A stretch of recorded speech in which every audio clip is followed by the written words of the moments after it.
tudo para nada seguir. Não tem ideia de onde ele vai nos levar. A vida passa tendo hoje só, amanhã dele depende, só nos resta confiar. Estamos em uma semana muito importante do ano.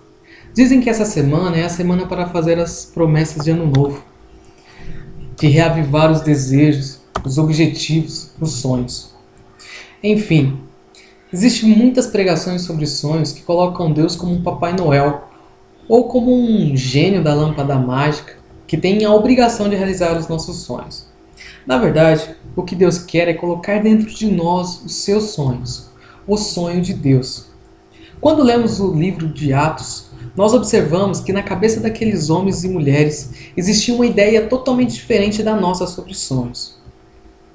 O sonho dessas pessoas era exclusivamente que eles fossem homens e mulheres de Deus.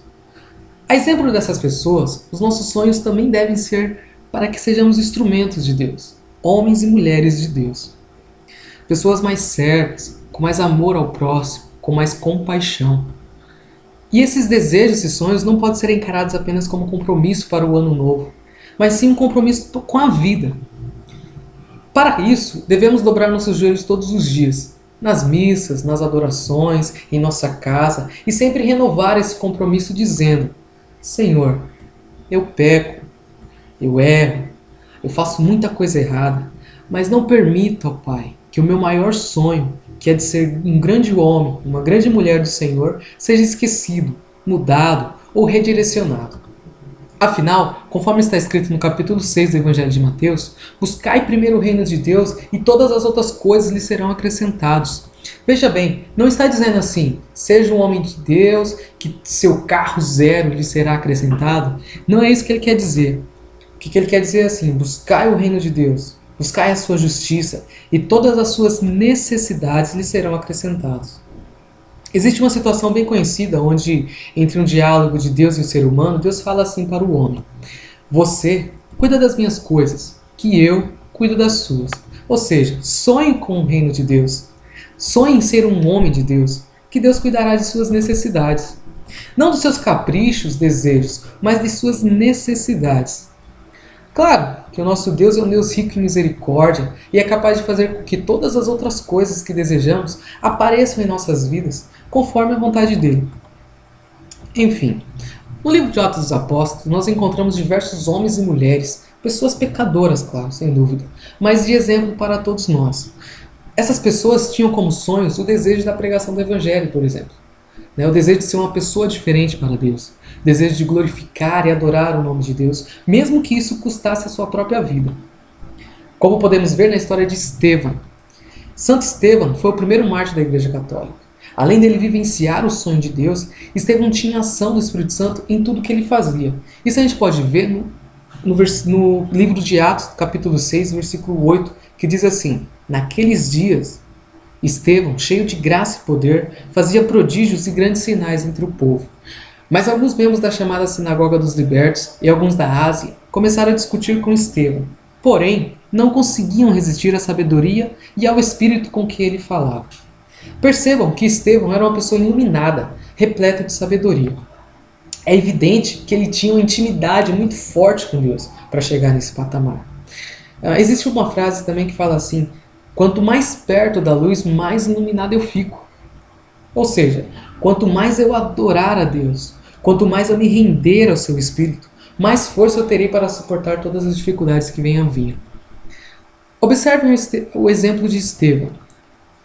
Quando os nossos sonhos se alinham com os sonhos de Deus, nós não trabalharemos sozinhos. O Espírito Santo trabalhará por nós. Esse fato é muito discutido como sendo a plenitude do Espírito Santo. Santo Estevão, assim como várias outras pessoas que aparecem no livro de Atos, possuíam essa plenitude. Vale a pena lembrar que a plenitude do Espírito não está relacionada com o quanto de Espírito Santo nós temos. Afinal, todos nós temos o Espírito Santo dentro de nós. É Ele que é o nosso sopro de vida, que nos faz abrir os olhos, respirar, andar, Sem falar do batismo, da crisma, dos encontros de cura e libertação e diversos outros momentos que presenciamos o poder do Espírito Santo em nossa vida. Enfim, a plenitude do Espírito Santo não é o quanto do Espírito Santo temos, mas sim o quanto o Espírito Santo tem de nós. Eu não conheço ninguém que tenha, por exemplo, meio Espírito Santo, ou sei lá, um quarto do Espírito Santo, ou um pedacinho do Espírito Santo. O Espírito Santo ou você tem ou você não tem. A grande questão é o quanto o Espírito Santo tem de nós. Isso a gente consegue quantificar, isso a gente consegue meditar. Por exemplo, quando o Espírito Santo nos chama para servir ou prestar algum tipo de serviço na igreja ou na comunidade, a gente fala assim: olha, estou muito ocupado agora. Eu tenho muita coisa para fazer. Ou simplesmente a gente fala: não vai dar para fazer não, e bola para frente. Aí fica claro, somos cheios do Espírito Santo, mas o Espírito Santo não tem nada da gente. Também podemos visualizar através das leituras que quando nós deixamos tudo para vivenciar os sonhos de Deus, Deus nos dá a sabedoria e o seu poder para que esse sonho se realize. Como vimos no Evangelho de hoje, Jesus Cristo diz no capítulo 10 de Mateus, versículo 19 assim: quando vos entregarem, não fiqueis preocupado como falar ou o que dizer. Então, naquele momento, vos será indicado o que deveis dizer. Com efeito, não serei vós que havereis de falar, mas sim o Espírito do vosso Pai é que falará através de vós. É claro que isso não é uma coisa fácil, né? Não vamos pensar que é só alinhar o nosso sonho com o sonho de Deus, que a gente vai ficar de boa, tranquilo, curtindo a vida, só conduzindo. Vai ser muito difícil, né?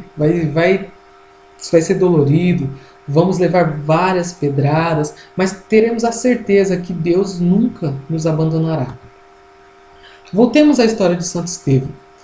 No Atos 7, versículo 54, diz assim: ao ouvir essas palavras, eles ficaram enfurecidos e rangeram os dentes contra Estevão. Estevão, cheio do Espírito Santo, olhou para o céu e viu a glória de Deus e Jesus de pé à direita de Deus. E disse: estou vendo o céu aberto e o Filho do Homem de pé à direita de Deus. Observe que mesmo nas tribulações, tempestades, morte, Deus não nos abandonará. Além de tudo isso que aprendemos com a história de Estevão, Jesus nos deixa um recado muito importante em seu Evangelho. Mateus 10, versículo 22 diz assim: vós sereis odiados por todos por causa do meu nome, mas quem perseverar até o fim, esse será salvo.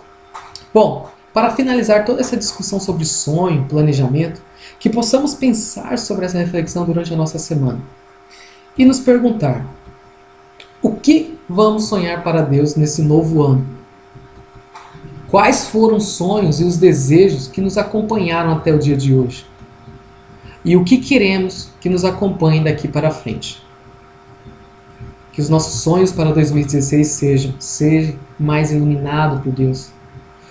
Sejam estar mais perto da presença de Deus. Se doar mais em ajudar ao próximo. Perdoar mais. Amar mais. Que as nossas orações contenham: Senhor, que a minha escola eu possa fazer com que as pessoas se convertam. Que o meu louvor eu consiga levar as pessoas para mais perto de Ti.